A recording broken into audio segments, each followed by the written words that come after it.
It's an important subject. To me personally, it's an important subject for our country, and I applaud the film for trying to have a real grown-up conversation about this. And it certainly put a human face. I mean, you put a human face on people who are what they have to do to leave their country of origin and get here. You put a very human face on what happens when they are here and going through the process. I mean, it's a sort of a three-part film. And then the third part being sort of where you started talking about, which is the people that are here and trying to respond to the situation, whether NGOs, immigration attorneys who are, helping to advise people and provide resources. When did you come up with that idea of let's break this down in that fashion? What you see in the film is a fairly chronological depiction of my journey into the story itself. Okay.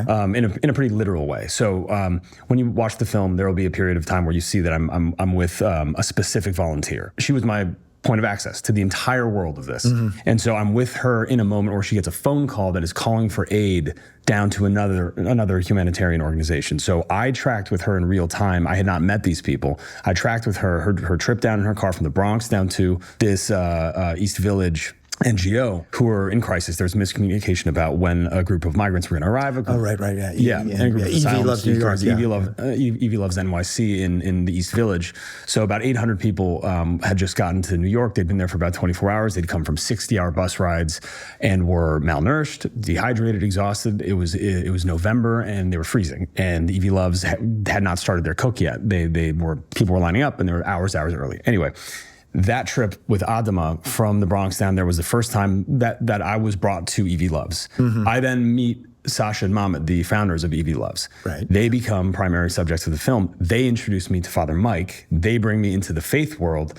Father Mike introduces me to Maria, our asylum seeker, and then that's sort of how at least the New York side was told.